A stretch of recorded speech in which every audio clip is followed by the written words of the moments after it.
நீங்கள் பார்த்துட்டு இருக்கிறது ஸ்பைசி குக்கிங் 360. இன்றைக்கி நம்ம ரம்ஜான் ஸ்பெஷல் நோம்பு கஞ்சி தான் செய்ய போகிறோம். நோம்பு கஞ்சி 2 மெத்தடில் செய்வாங்க. ஒன்று வெறும் காய்கறியை மட்டும் வச்சு செய்கிறது, இன்னொன்று மட்டனை வச்சு செய்வாங்க. நாம் இன்றைக்கி மட்டனை வச்சு கறி கஞ்சி தான் செய்ய போகிறோம். நான் ஏன் அதை கறி கஞ்சின்னு சொல்கிறேன்னா, இதை நோம்பு கஞ்சின்னு சொல்லுவாங்க, கறி கஞ்சின்னு கூட சொல்லுவாங்க. இதோட டேஸ்ட் ரொம்ப அருமையாக இருக்கும். நீங்களே வீட்டில் ட்ரை பண்ணி பாருங்கள்.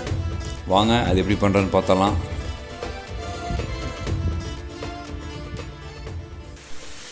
ஃபஸ்ட்டு அரிசியையும் பாசிப்பருப்பையும் ஊற வைக்கணும். இன்றைக்கி நம்ம அரிசி நொய் எடுத்துருக்கோம். நொய்னா வேறு ஒன்றும் இல்லை, புறண அரிசி தான் அப்படி சொல்லுவாங்க. இந்த ரெண்டும் தண்ணியில் ஒரு 2 மணி நேரத்துக்கு ஊற வச்சுக்கோங்க.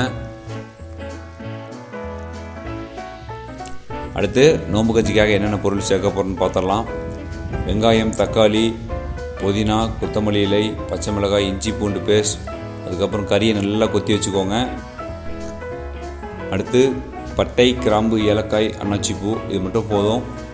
காரத்துக்காக கொஞ்சமாக மிளகாய் தூள் சேர்த்துக்கலாம். அப்புறம் தேவையான அளவுக்கு உப்பு. இவ்வளோ தான் நமக்கு தேவையான பொருட்கள். வாங்க அது எப்படி சிம்பிளாகவும் ஈஸியாகவும் பண்ணுறதுன்னு பார்த்துடலாம்.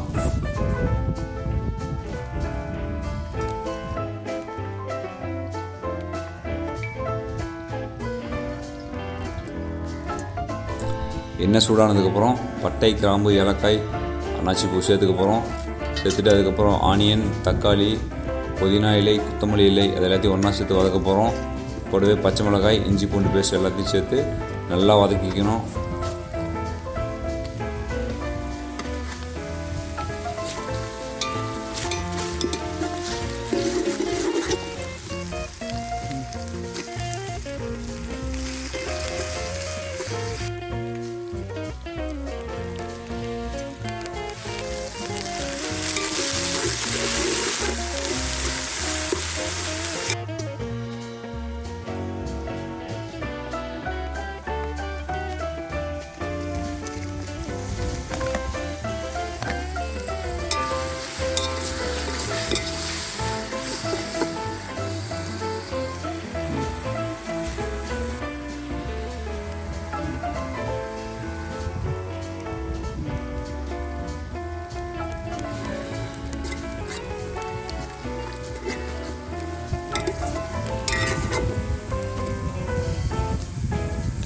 வெங்காயம், தக்காளி நல்லா வதங்கினதுக்கப்புறம் நம்ம ஊற வச்சுருக்க பாசிப்பருப்பை தண்ணியை வடித்து சேர்த்திக்கலாம். நீங்கள் பாசிப்பருப்பையும் அரிசியும் தனியாக வேக வச்சு அதுக்கப்புறம் கூட சேர்த்துக்கலாம். ஆனால் நம்ம ரொம்ப கம்மி குவான்டிட்டியில் செய்கிறதுனால நம்ம ஒன்றாவே சேர்த்துக்கலாம். அடுத்து நம்ம கொத்தி எடுத்து வச்சுருக்க மட்டனை சேர்த்துக்கலாம். மட்டனை சேர்த்து நல்லா பிரட்டி விட்டு கொஞ்சம் நேரம் அப்படியே வேக விடுங்க.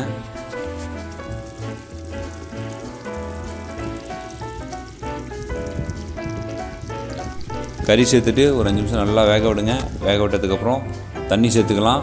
தண்ணி ரொம்ப முக்கியம் கறி கஞ்சிக்கு. நீங்கள் ரொம்ப அதிகமாகவும் சேர்க்கக்கூடாது, ரொம்ப கம்மியாகவும் சேர்க்கக்கூடாது. கரெக்டான அளவில் சேர்த்துக்கோங்க.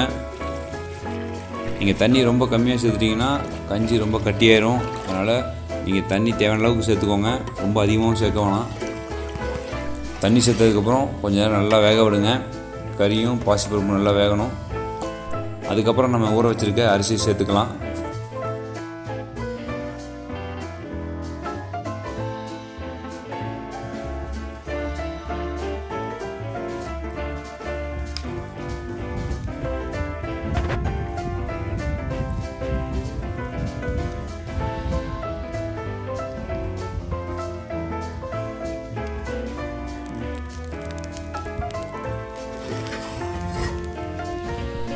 பாருங்கள், தண்ணி நல்லா கொதிக்கிற ஸ்டேஜ் இது. இந்த டைமில் நம்ம அரிசியை சேர்த்துக்கலாம்.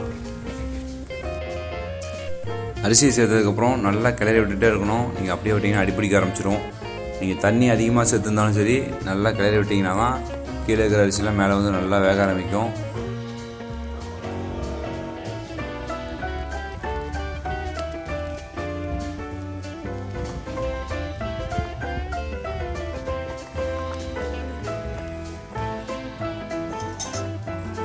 பாருங்கள் எவ்வளோ அருமையாக கொதிச்சிட்ருக்கு. பார்க்கவே ரொம்ப அழகாக இருக்குது.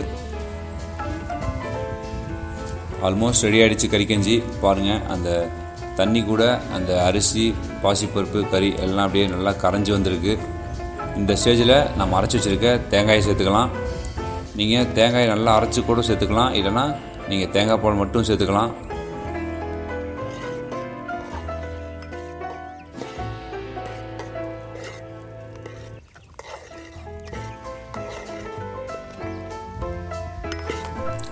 அவ்வளோதான், ரம்ஜான் ஸ்பெஷல் நோன்பு கஞ்சி ரெடி ஆகிடுச்சு.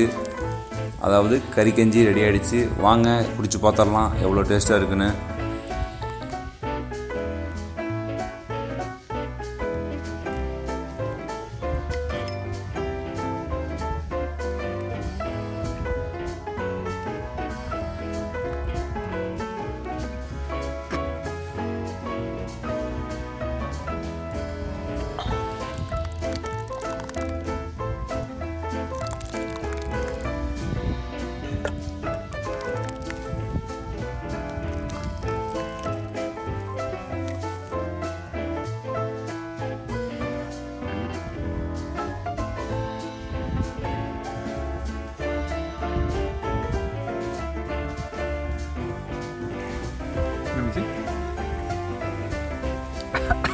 Sudah harga goinda.